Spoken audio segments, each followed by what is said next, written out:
Então vamos lá, né? Funções agora então. Então funções começa a envolver ponteiros. Ou na verdade a gente já está usando ponteiro desde a primeira aula. Só não foi explícito. Mas vamos lá. Funções são blocos de código que podem ser nomeados e chamados de dentro de um programa. A gente está usando desde o primeiro dia. Printf e scanf. São funções. Facilita a estruturação e a utilização do código. Ou seja, ele vai tende a organizar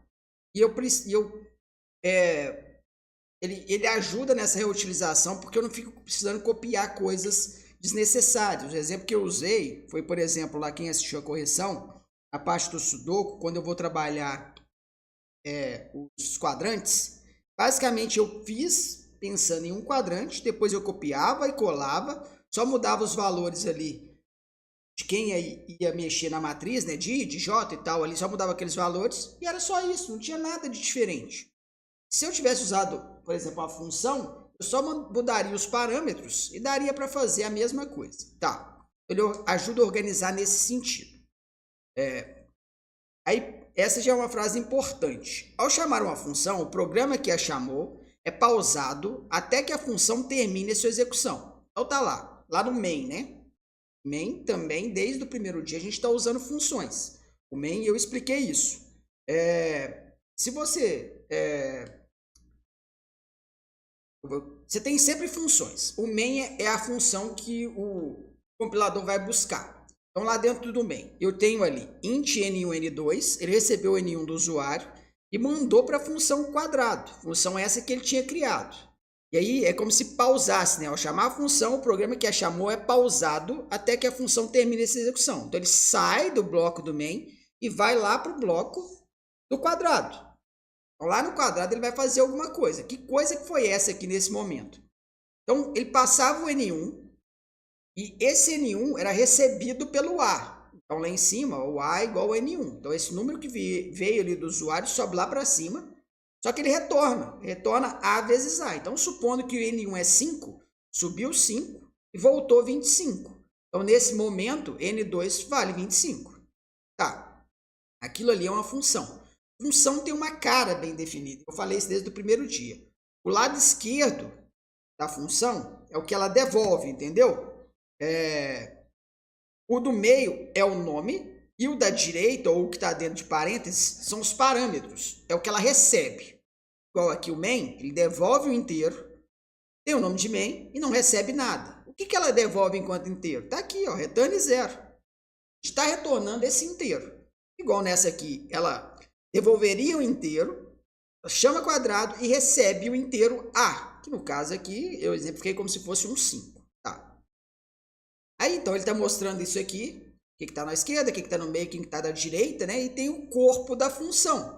O corpo da função são os códigos. Igual eu falei, o main é uma função. Então tudo que eu digito ali dentro do main é o corpo da função. O corpo da função é sua alma. É formado pelos comandos que a função deve executar. Ele processa os parâmetros, se houver, realiza outras tarefas e gera saídas, se necessário. Similar à cláusula NEM. Então, o corpo é o que está aqui, entre as chaves e antes do return 0, né, que encerra. Né? De modo geral, evita-se fazer operações de leitura e escrita dentro de uma função. Então, assim, não é que não funciona. Evita-se. Uma função é construída com o intuito de realizar uma tarefa específica e bem definida. As operações de entrada e saída de dados, scanf e printf, devem ser feitas em quem as chamou, a função. Por exemplo, na main. O que é isso aqui? O que eu falava com os alunos é que, tipo, o main é que vai ser o controle. Tudo acontece na main. A função é um auxiliar. Então, ela vai lá, faz o que tem que fazer e volta para a main. Então, receber valores e imprimir valores é ideal que fique na main. Até para entendimento. Para quem está lendo o código, entender que tipo, lá tem uma função de somar. Fala, beleza, alguém de alguma forma foi lá e somou, não quero saber como que funciona, mas eu entendo o código. Como que é essa não quero saber como que funciona? É o que eu estou falando, a gente em momento nenhum dentro da disciplina foi olhar como que funciona a função scanf. Internamente como que ela funciona. A gente sabe que eu passo para ela o tipo que eu quero e a variável que eu quero, e o que eu digitar no teclado vem. Eu não sei como funciona de fato a função printf, como que ela chega a escrever na tela, mas eu passo para ela lá o que eu quero que seja impresso e ela imprime. Então, funções a gente usa e facilita a leitura se tiver tudo no main, mas não é que não funcione. Tá. Agora, uma coisa que não funciona. A declaração de parâmetros é uma lista de variáveis juntamente com seus tipos. Declaração de parâmetro é o que fica dentro do parêntese. Sempre eu tenho que ter o tipo e a variável, ou seja, igual está em cima. Int soma, dentro do parênteses, int x, vírgula, int y. Não existe essa parte de baixo, que é o int x, vírgula, y. Independente de se ambos são do tipo inteiro, eu tenho que repetir aquele int ali. Eu não posso simplesmente pôr uma vírgula, não vai funcionar. Aqui já está uma coisa que funciona, só não faz sentido. Então, ele está mostrando aqui, por meio dos parâmetros, que a função recebe a informação. Mais uma vez aqui do lado esquerdo, ó. Eu tenho soma 2 e 3. E ele faz exatamente o correspondente. Quem tiver nessa primeira posição, vai para o primeiro campo. Quem tiver nessa segunda posição, vai para o segundo campo. Então, 2 e 3. E aqui o Z vai receber o resultado disso aqui. Então, ele vai lá para cima, 2 e 3, soma e retorna, Z vale 5. Agora, do lado direito, ele está ali recebendo um x e y, igual estava do lado esquerdo. Depois ele faz um scanf, que não parece fazer muito sentido. Se a gente jogar aqueles valores ali, 2 e 3, o x chega valendo 2, o y chega valendo 3. Aí eu faço 2 scanf, ou seja, eu mudo aqueles valores, não faz sentido nenhum ter recebido aqueles valores ali. Era melhor ter colocado aqui vazio, né? Parênteses vazio, colocado um void, e depois criava as variáveis x e y, e aí sim recebia do usuário, porque para receber dentro da função não precisava ter passado aquilo ali. Esse que é o ponto. Tá. Podemos criar uma função que não recebe nenhum parâmetro de entrada, ou que não devolve nada de saída. Então, assim, ó. Quando tiver o int no início, ele devolve o inteiro. Quando tiver um float no início, ele devolve um float. Quando tiver void, é porque ele não devolve nada. Quando eu tenho alguma coisa dentro do meu parênteses, é porque ele recebe alguma coisa. Quando eu tiver vazio ou escrito void, é porque ele não recebe nada. Está mostrando aqui. Uma função pode ou não retornar um valor. Se ela retornar um valor, alguém deverá receber esse valor. Que é a ideia do Z aqui, né? Que a gente está fazendo aqui, o Z recebendo o que vem da função. Tá. Uma função que retorna nada é definida colocando-se o tipo void como valor. Podemos retornar qualquer valor válido em C. Então, pode retornar inteiro, char, float, double ou a estrutura. A estrutura pode ser um retorno também. A gente acabou de ver a aula de estrutura, pois junto com essa está no outro vídeo aí para quem não viu. O valor retornado pela função é dado pelo comando de return, que a gente já usa ali o return 0 desde o início. Então, ele vem return o valor ou a expressão que você vai fazer ali. E o return ali, só return ponto e vírgula, é usado para terminar a função que não retorna valor. Mas se você deixar sem nada, funciona também, o compilador te ajuda. Como isso está mostrando aqui, ó. Com retorno de valor e sem retorno de valor. Ali é um int, então ele retorna inteiro. Ao final aqui, teve aqui um retorno de x mais y. Aqui é um int, retorna 0. De cá é void, então nem teve nada. Ou se fosse ter, era um return ponto e vírgula. Só para mostrar que acabou. Tá. Uma função pode ter mais de uma declaração de return. Eu posso ter vários caminhos para encerrar a minha função. Quando o comando return é executado, a função termina imediatamente e todos os comandos restantes são ignorados. Por exemplo, aquela ali onde eu quero comparar quem é maior entre x e y. Então, ali dentro eu fiz se x maior que y, retorna x. Se não, retorna y. Então, ele vai retornar exatamente quem for o maior. E até tem ali um printf. Esse texto não será impresso. Para mostrar que o quê? Aquele texto, mesmo que o y for maior que o x, ele não vai ser impresso. Porque chegou no return, todo o resto é ignorado. Tá. Seguindo aqui, então. Funções devem ser declaradas antes de serem utilizadas, ou seja, antes da cláusula main. Aquilo que eu falei. Primeiro eu faço a função, depois eu faço a função main. Porque, assim como a estrutura, primeiro eu tenho que ter o recurso para depois eu estar utilizando. Só que eu posso ter um protótipo, que é tipo declarar lá um cabeçalho ou a estrutura da minha função e depois eu crio ela. Como, por exemplo, aqui, ó, int quadrado, ou seja, vai devolver o inteiro, tem o nome de quadrado, recebe o inteiro A. E depois do main, eu mostro como ela é. Ela é o quê? Ela devolve o inteiro, chama quadrado, recebe o inteiro A e no final retorna A vezes A. Tipo assim, eu não gosto de usar esse protótipo, não. Eu prefiro fazer a função lá em cima. Quando você encontrar em literatura ou alguma coisa assim, é para não perder o foco do main. Tem gente que acha que desfoca o main criar várias funções ali em cima. Um aluno, agora eu já não lembro se de manhã, da noite, ele me perguntou se tem como deixar mais limpo. Tem como deixar mais limpo, é o tal da biblioteca. Você cria uma biblioteca. O que é uma biblioteca? String.h é uma biblioteca. Você pode criar um arquivo, só que reúne as suas funções, e depois você chama ele ali em cima, naquela parte do include, e depois você vai só usar aquela função. E o código fica mais limpo. Também dá para se fazer. Mas dentro dos exemplos que a gente está fazendo aqui, o ideal é que as funções estejam juntos. E o ideal, na minha visão, é que você faça as funções antes e o main depois. Mas assim também funciona. Tá? Então, só para a gente fazer funcionar aqui e tirar algumas dúvidas, deixa eu colocar aqui, acabar como, vai ser código aula 1 struct. Vou apagar isso tudo aqui, que agora vai ser o de função. Só para mostrar mais uma vez, ficar bem claro aqui essa ideia da função, eu vou ter aqui, por exemplo, um soma. Então, vai ter um int soma, que vai ser aqui int x, int y. Vai ser subtração. Foi o melhor exemplo que eu usei lá. Subtração. E eu faço aqui, ó, retorna x menos y. Aqui no main eu vou ter um int x igual a 5 e o int y igual a 6. E aí eu vou passar para ela aqui, ou na verdade ele precisa devolver para algum lugar. Ou ele devolve para uma variável, eu tinha que ter tipo, sei lá, um int z recebendo isso aqui, eu posso imprimir e ele devolver para minha função de impressão.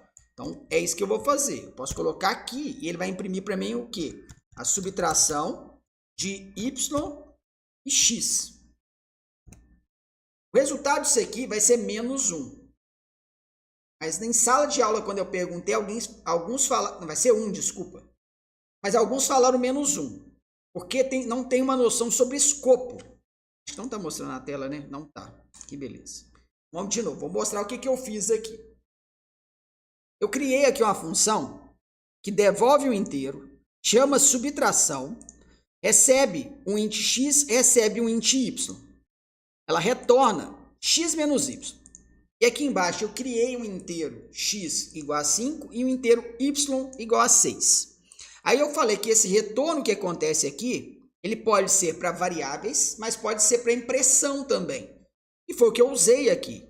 Então eu coloquei que vai ser uma porcentagem d, porque vai devolver o inteiro, e usei subtração, passando para ele y e x. Se eu imprimir isso aqui agora, vai dar 1. Mas como que vai dar 1? Se 5 menos 6 é menos 1. Porque isso aqui a gente tem que começar a observar escopo. Escopo é onde aquela variável vale. Como assim? Esse x aqui é diferente desse x aqui. São coisas diferentes. Ambos chamam x, mas são diferentes. Quem que é esse cara aqui? Esse cara vai ser o primeiro termo que vier. Eu mostrei há pouco, com 2 e 3, quando subiu, e tentei dar uma ênfase nisso. Então, é como se eu copiasse aquele valor para lá. A atribuição vai ser o quê? Aqui é y. Então, x aqui em cima vale 6. E depois aqui, o y lá em cima vale 5. Por isso, quando eu faço x menos y, fica 1. E quando ele devolve, ele imprime 1. Se eu passar aqui x e y, aí eu vou ter valor, esse 5 subindo e esse 6 subindo. Mas ainda assim, esse x não é esse x, esse y não é esse y. Vai uma cópia daquele valor. Sobe o valor de 5 e é atribuído ao x. Sobe o valor de 6 e é atribuído ao y de cima. Quando eu rodo agora, aí sim, ele vai dar menos 1. Tá. Vamos novamente para escopo. Eu só tenho que lembrar depois de tirar a tela aqui, senão não mostra. Escopo é onde as coisas valem. Funções também estão sujeitas ao escopo das variáveis. O escopo é o conjunto de regras que determinam o uso e a validade de variáveis nas diversas partes do programa. Eu tenho variáveis locais, variáveis globais e parâmetros formais. Tá. Variável local são aquelas que têm validade dentro de um bloco no qual são declaradas. Um bloco começa quando abrimos uma chave e termina quando fechamos uma chave. Então, nesse cenário aqui que eu estou trabalhando, qual que é a ideia? Ele destacou ali o int i e o int f porque eles só valem dentro desse else. Eles não existem de fora. Se de fora daquele else ali eu colocasse um return f, ele ia dar erro, ele vai falar que f não existe. Só nessa delimitação de chaves. Então, dentro do meu main, quando eu declaro no início do main int i ou int j, ele vale no meu main. O int x vale no meu main. Dentro do else, esse int i vale só ali. Fora daquele if, fora daquele else, ele não vale mais. Quando eu declaro ele, quando eu crio ele. Tá. Parâmetros formais são declarados como sendo as entradas de uma função. Então, um parâmetro formal é o que está dentro do parênteses. Variáveis globais são declaradas de fora de todas as funções do programa. Eu nem mostrei para vocês, nem pretendo mostrar. Elas são conhecidas e podem ser alteradas por todas as funções do programa. Ela serviria quando você vai ter uma coisa mais constante, alguma coisa que não vai mudar hora nenhuma no seu programa e tudo mais. Mas, por exemplo, se eu criar uma variável global i, em cada momento eu quero fazer uma coisa com o i. E isso vai virar uma bagunça, porque, a segunda informação, quando uma função tem uma variável local com o mesmo nome de uma variável global, a função dará preferência para o local. O que isso significa? Ela não vai impedir que eu crie outra variável com o mesmo nome da global. Se vocês já tentaram em algum momento e vacilaram aí, depois que você cria a variável, por exemplo, i, você não consegue criar o int i de novo. Tem que usar ela, só vai ficar como i. Você não consegue declarar ela novamente. Aqui vai ser um caso que você já tem ela como global e ela deixa de ser usar. Só que local é o que tem preferência. Então, ele vai mudar aquilo ali do local, aquele número vai ficar mudando. Muitas vezes você está na expectativa que ele vai mudar globalmente. Só que quando você sair daquele espaço, daquela delimitação de chaves, aquele número foi totalmente perdido. O que você trabalhou com aquele valor foi perdido. E ele volta a valer o global. Eu nem vou mostrar. E assim, como está no slide aqui, evite variáveis globais. Quem conhecer, quem buscar, é legal para estar sabendo que existe. Tem aplicações, claro, mas para o que a gente vai fazer, não. Então, não precisa trabalhar isso aqui nesse momento. Na linguagem C, uma possibilidade de passagem de parâmetros é por valor. Ou seja, uma cópia do valor do parâmetro é feita e passada para a função. Mesmo que esse valor mude dentro da função, nada acontece com o valor fora da função. É o que a gente está fazendo até agora e fica mais explícito em um caso como esse aqui, onde eu vou ter o int main ali com o x recebendo 5 e vou imprimir antes da função. E aí aqui embaixo está a saída. Antes da função vai estar 5. Depois ele vai usar a função incrementa x. Incrementa x ali, ele passa o x para cima, ou seja, o n recebe o x. Ele faz n é igual a n mais 1 e ele imprime esse n. Então depois ele imprimiu lá, dentro da função. X é igual a 6. Aí depois ele volta e imprime, depois da função. Aí ele imprimiu x aqui de novo e deu 5. Por que aquilo? Não é porque eu mexi no valor na função que ele vai mudar aqui no corpo, aqui no main. Quando eu passo por valor, né? O valor não muda. Vai ter algum tipo que muda, que é uma passagem por referência, que aí são nossos ponteiros. Vamos programar isso aqui para ficar mais claro, que vai ser outro código que eu vou mandar. Então, desses aqui, eu vou pegar aqui, vou fazer, então, vai ter aqui o incrementa, né? Então, void incrementa, recebe int x. Ele vai ser x é igual a x mais 1. Um printf aqui, dentro da função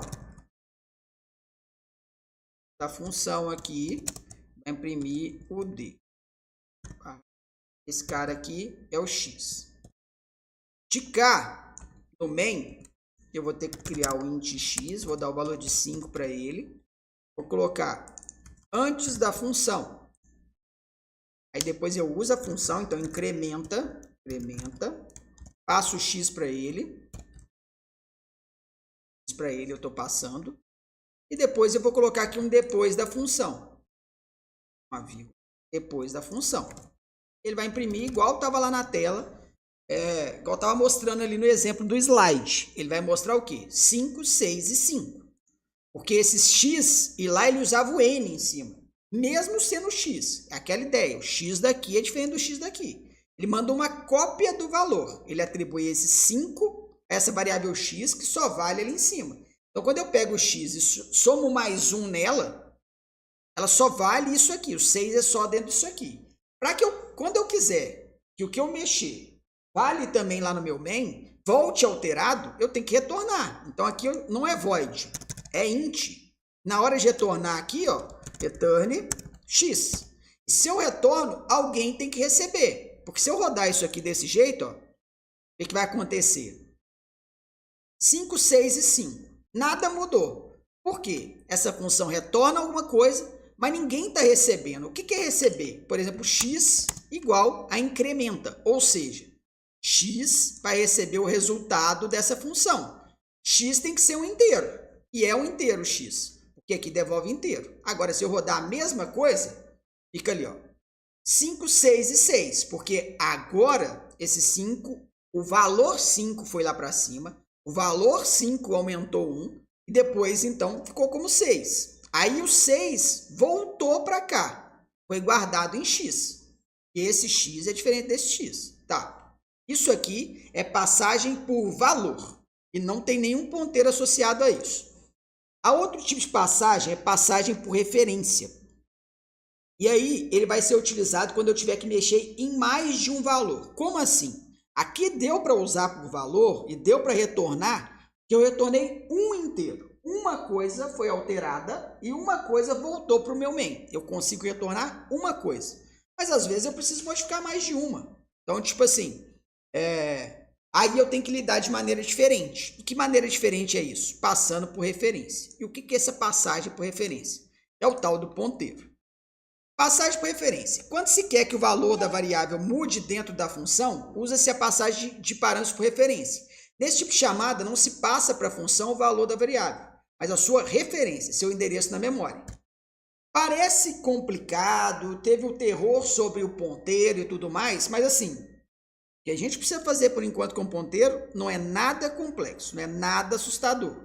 Inclusive, a gente está usando essas mesmas coisas desde o primeiro dia.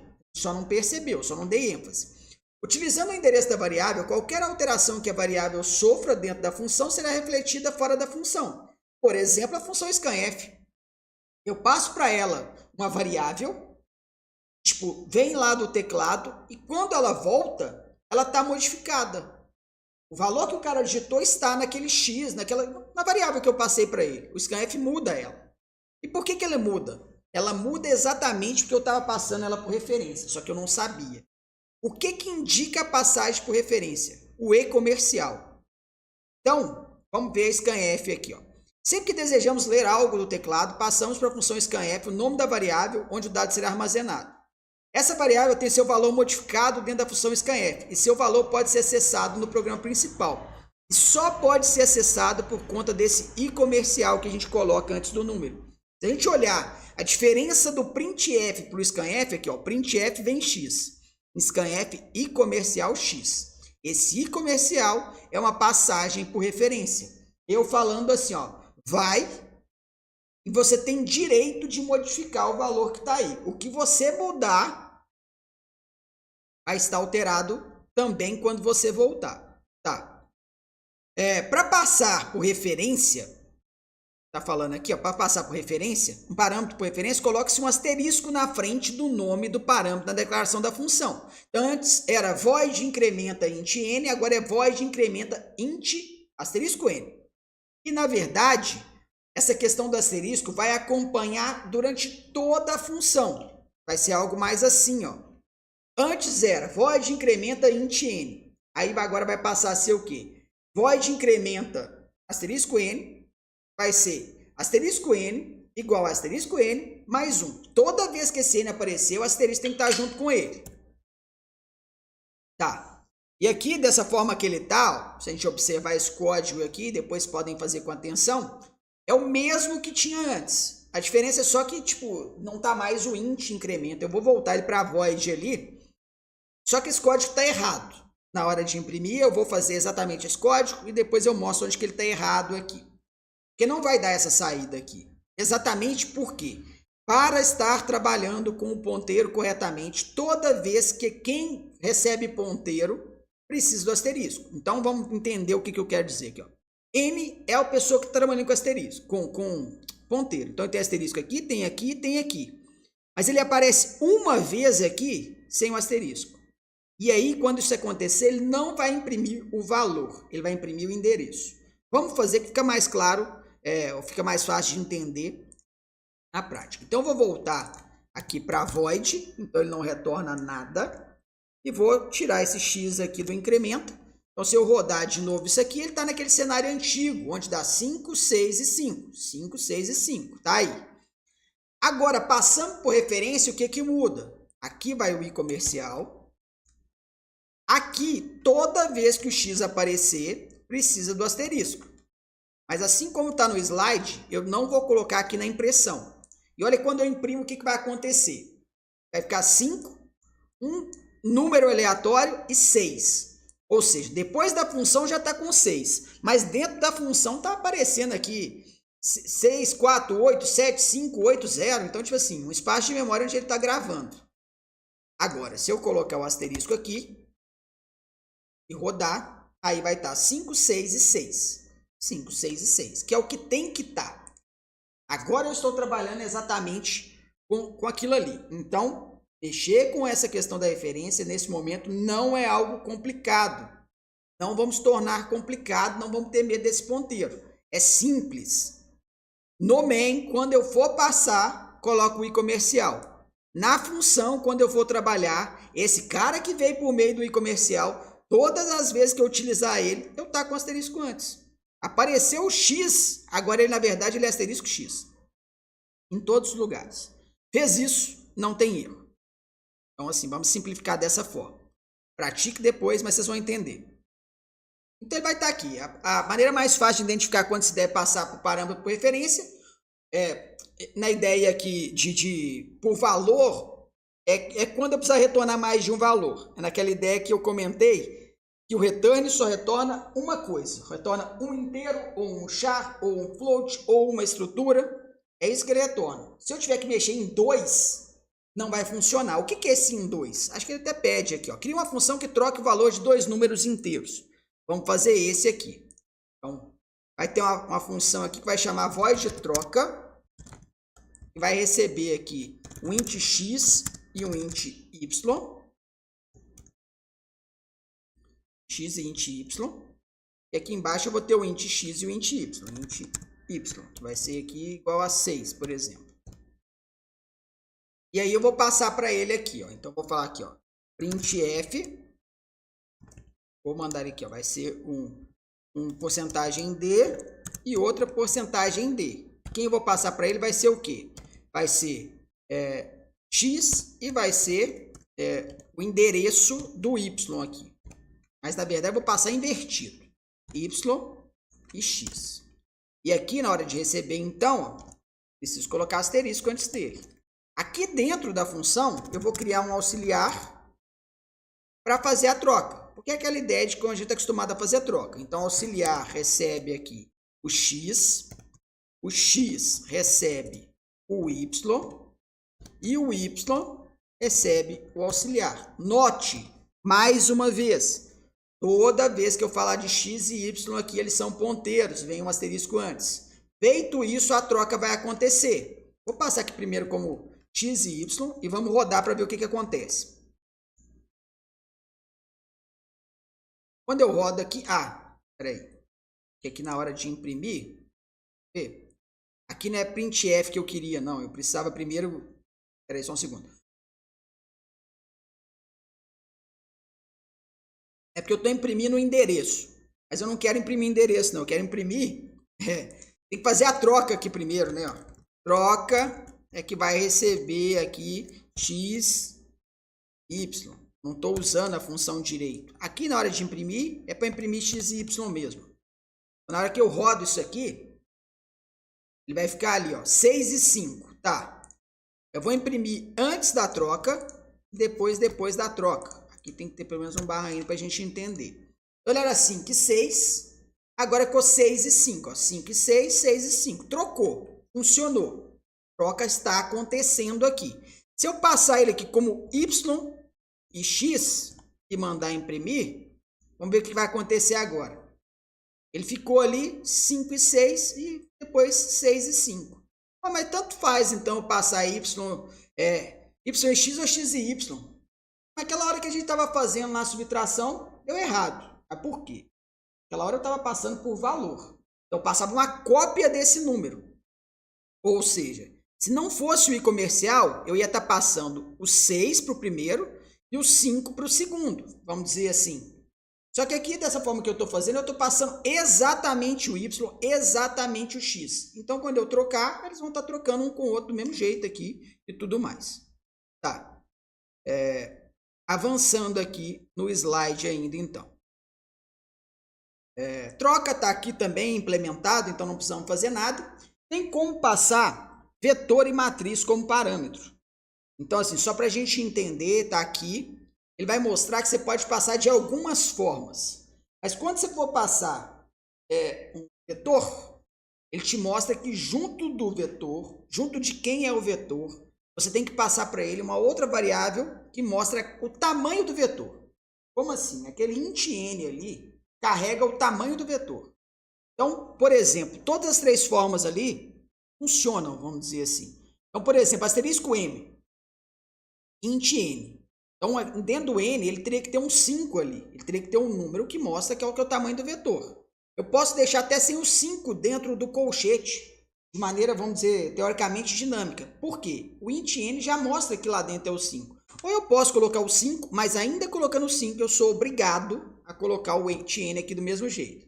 Aqui ele mostra o uso disso aqui, vale depois olhar. Depois ele mostra que para matriz, ou para coisas que tenham mais de uma dimensão, eu posso deixar de mostrar o tamanho da primeira dimensão. Das outras não dá. E eu posso deixar de mostrar da primeira, por quê? Porque o int n continua correspondendo à primeira posição. Então, aqui igual é uma matriz aqui.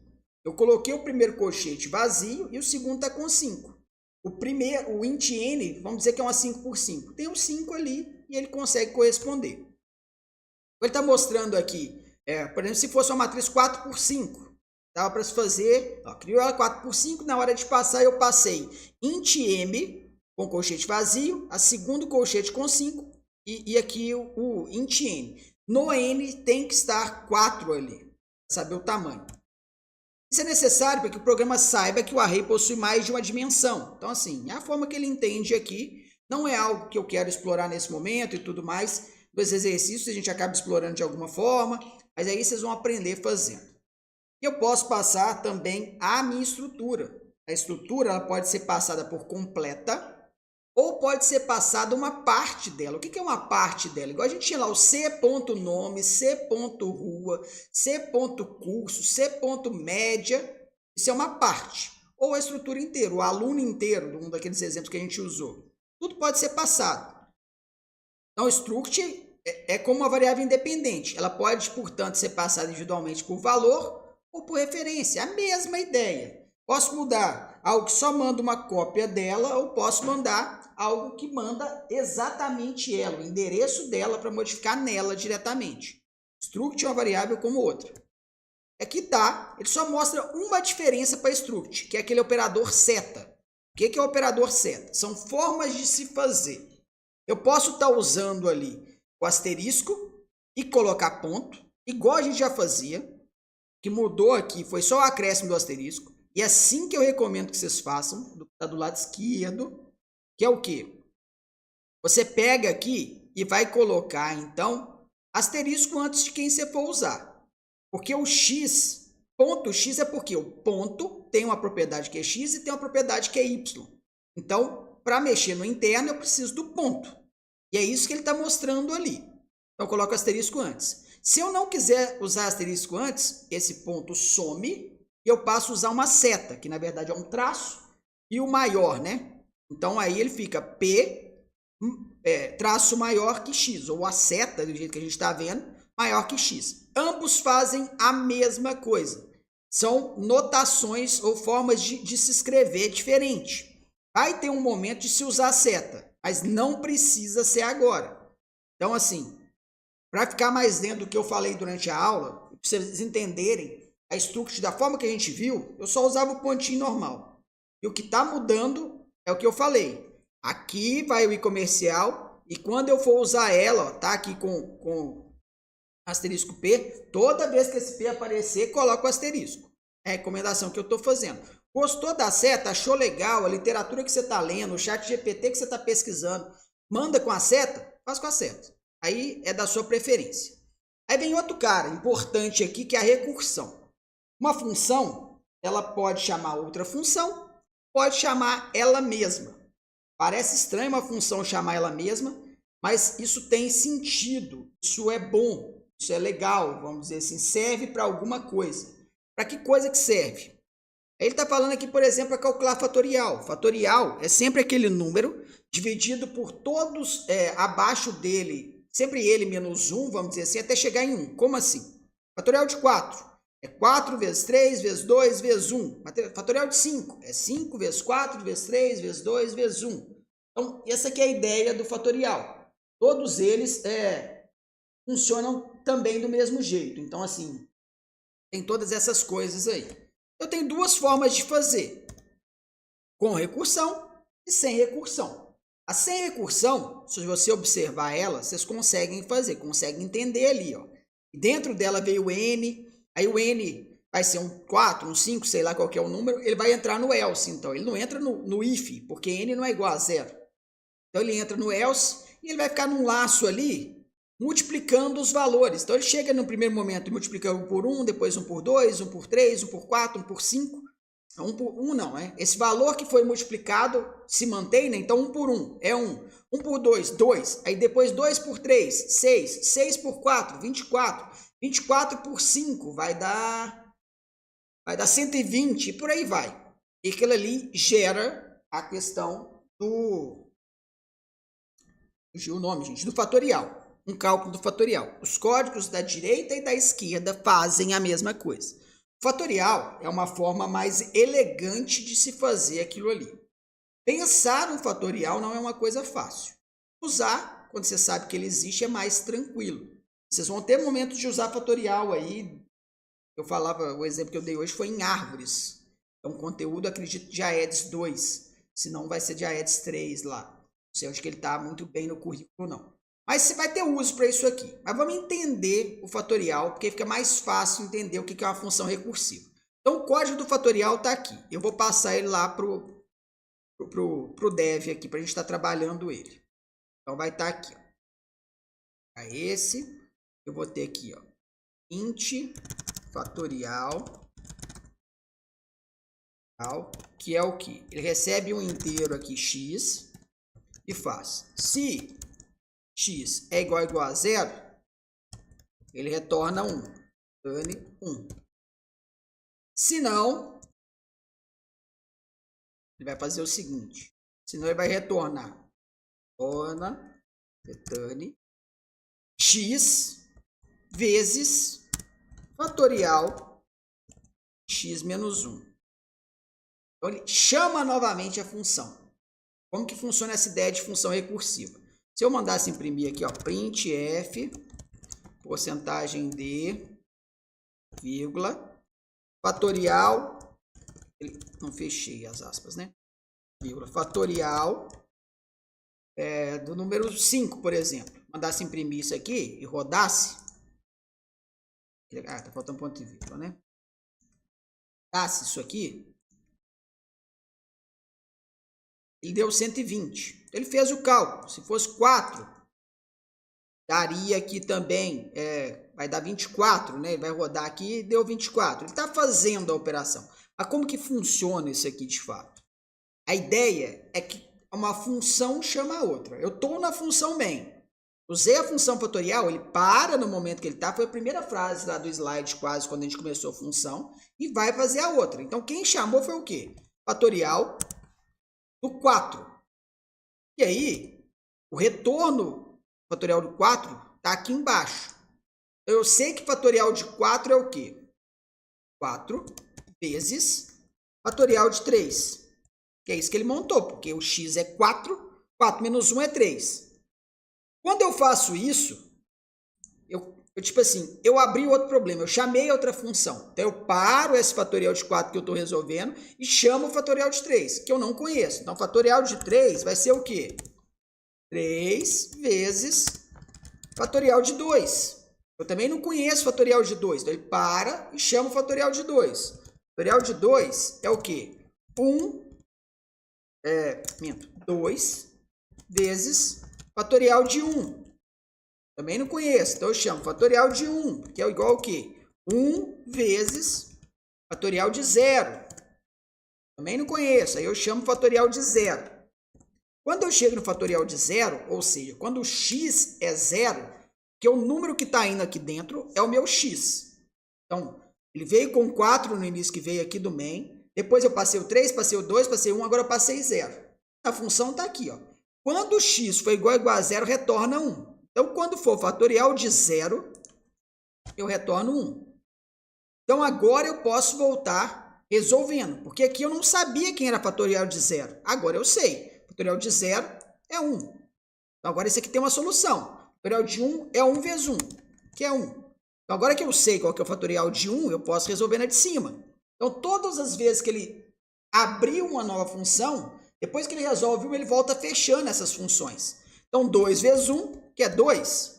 Sabendo o fatorial de 2, eu posso substituir. 3 vezes 2 é 6. Sabendo o fatorial aqui, então, de 3, agora eu posso substituir aqui, que é 24.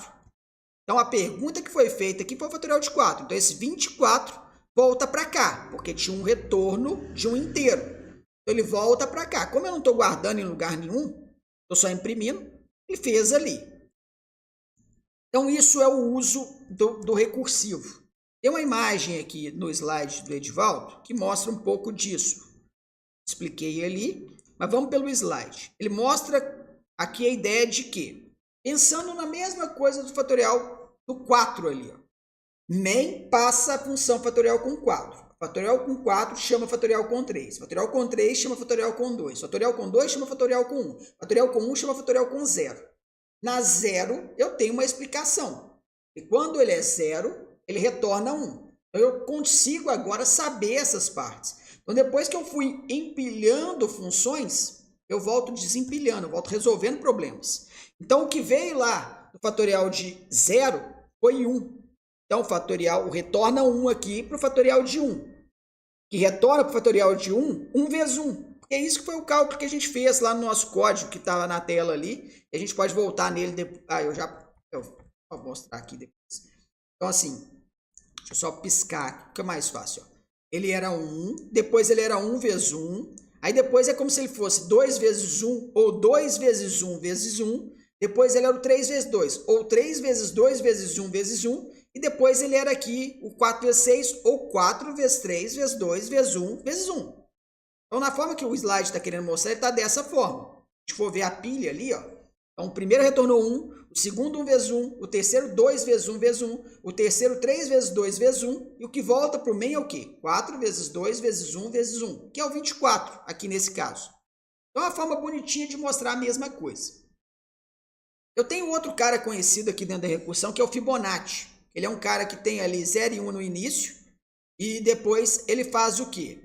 Ele faz sempre que o próximo termo é a soma dos dois anteriores. Então, 0 mais 1 é 1. 1 mais 1 é 2. 1 mais 2 é 3.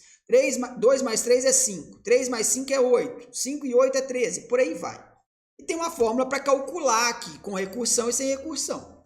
Funciona do mesmo jeito, vale depois explorar como que funciona. Só que agora, aqui nesse cara, o que ele faz?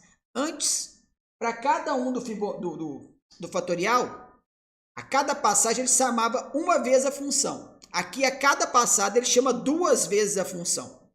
Então, ele chama o Fibonacci de n-1 e Fibonacci de n-2. Mas funciona igual. Então, assim, rodem isso, pense sobre isso em cima desse Fibonacci aqui. Vocês entenderem a questão da recursão e fica mais fácil. O quadro lá eu até desenhei e tudo mais, mas é até bom para vocês terem uma diferença aqui para vocês entenderem. Ele está mostrando aqui enquanto desenho e tudo mais, quem manda para quem, e tem uma questão. Ao final, tem esses exercícios aqui. Esses exercícios estarão como atividade de aula, mas eu vou montar um documento certinho e mandar junto esse atividade de aula. A minha ideia é para esse final de semana também passar as partes de lista de exercício associado a esse conteúdo. Nós temos mais 3 aulas para acontecer. O que são essas 3 aulas? A gente ainda tem que ver ponteiro diretamente, mas a gente já mexeu bastante com ponteiro hoje. Não vai ser assim, nossa, absurdamente mais complicado. Alocação de memória e arquivo. Tem mais 3 conteúdos para a próxima aula. Então, assim, próxima aula importantíssima. Não faltem. Para o pessoal de quinta-feira, de manhã, matutino, eu acredito não, teremos um problema, que é o quê? Eu vou ter que aplicar prova para a galera de arquitetura na quinta-feira pela manhã. Então, essa prova vai acontecer de 7 até 8h40. Então, na quinta-feira, a gente não vai começar a aula às 7 horas. Vai começar a aula às 8h40. Se o pessoal quiser chegar um pouquinho antes ali, tipo assim, nem sempre os caras gastam 1h40 para fazer a prova. Talvez tenha alguém que gaste, mas se acabar antes, a gente começa antes. Então, para a próxima semana, quem puder, vá à aula na sexta-feira. Por quê? Na sexta-feira eu vou estar lá de 7 horas no horário normal. Tá, para mim é difícil na sexta eu tenho compromisso, não consigo outro horário. Então, recomendo que você vá a partir de 8h40, normal, assista 2 aulas, né? Tipo assim, o que a gente gastar de tempo ali na quinta-feira, porque eu não sei se vocês têm aula depois. Se vocês tiverem, a gente tem que parar. Mas se não tiver aula depois na quinta, eu posso seguir. É indiferente. Eu acho que vocês têm cálculo, salvo engano. Estou enganado, a gente tem cálculo. Pode estender depois de 10h35. Até então, acho que nem um dia ou um dia a gente chegou até o limite do horário de aula. Mas eu não faço intervalo, aquele negócio tudo, então até que rende, dizer assim. Mas vai ter essa peculiaridade. Então, assim, quem puder ir na sexta, com certeza vai estar mais bem servido. Mas também tem aquela questão. Eu vou fazer vídeo dessas 3 aulas, desses 3 conteúdos. Então, mesmo que tenha alguém possibilitado, vai acontecer as 3 na quinta-feira também. Vou passar na quinta-feira os 3. E na sexta os 3 também. Então, assim, o que vai ficar mais restrito é tempo, então a gente pode ter que talvez tirar menos dúvidas e tudo mais. Então, assim, quem puder vai na sexta. A recomendação é essa para a turma do matutino. Noturno não tem nada a ver. Noturno está normal daquele jeito. Para a próxima semana não tem nenhum impedimento que aconteceu para essa. Então, tipo, vai ter aula quinta, vai ter aula sexta. Sexta, normalmente, poucos alunos vão. Mas a turminha que vai gosta, até pela quantidade menor. Tem mais liberdade de fazer pergunta e tudo mais, já estou acostumado com a galera ali, todo mundo sabe como funciona mais ou menos, quem frequenta, e aí a gente fecha na próxima semana a nossa disciplina, enquanto aulas. Na outra semana a gente vai fazer prova. Hoje recebi uma mensagem do Felipe, que a galera pediu, a galera do matutino, pediu para que a prova aconteça na quinta-feira pela manhã, na sexta, então no dia 16, dia 15, não no dia 16, porque vai bater com a prova de cálculo. Isso vai valer só para os calouros. Os calouros farão prova comigo, então, dia 15, quinta-feira. Veteranos farão prova comigo dia 16. O noturno farão prova comigo no dia 15, quinta-feira à noite. O único caso não seja possível ser feito na quinta-feira à noite, vai ser o nosso colega, que eu nunca lembro o nome, que faz uma disciplina na quinta à noite. Talvez ele tenha uma atividade e ele não possa comparecer na quinta à noite. Ele vai ser o cara que pode fazer na sexta à noite. Mas se ele puder fazer na quinta, já se resolve. Senão, vão ser tipos diferentes de prova. Então, da última vez não foi, mas dessa vez é certo que será. Então, os calouros da manhã terão uma prova diferente dos veteranos da manhã na sexta. O noturno à noite, na quinta-feira, terá uma prova, cara da sexta vai ter uma prova diferente dos caras da quinta. Espero que à noite dê para fazer tudo na quinta. Se não der, não tem um problema. Se mais alguém tiver alguma restrição, assim, eu tenho esse compromisso, eu tenho aquilo, eu preciso fazer na sexta. Nós vamos ajustar, claro. Nós vamos ajustar para o noturno também fazer na sexta. Mas vamos fazer por compromisso. E não porque, tipo, quero mais um dia para estudar, para não ficar injusto. Por que eu vou tentar? Por que eu estou forçando, vamos dizer assim, e de manhã não vai ter jeito, a prova na quinta à noite? Para me ter um dia a mais para corrigir. Exatamente por isso. Porque eu tenho que soltar essas notas até domingo ali, ou início de segunda. Porque quem ficar de exame especial tem que estar ciente, tem que estar estudando. E o que é conteúdo para exame especial? Como a gente falou, é acumulativo. Então, o exame especial vai ser muito mais próximo da última prova do que das primeiras. Então, assim, precisamos evitar esse exame especial. A melhor forma de evitar esse exame especial, porque prova a gente já fez 2. A gente ainda tem muitos pontos de exercício. Então, não deixem de entregar. Todos os exercícios estão abertos para entrega. Fora, acho que até a recuperação da primeira prova ainda está. Todos os exercícios estão abertos para entrega mesmo com atraso. É melhor ser penalizado em alguma pontuação, pegar 0 numa atividade. Temos 30 pontos em atividades. Isso e atividades de aula. Da forma nova, atividades de aula terão 10 pontos. Lista de exercícios terão 20 pontos. Então não deixem de entregar.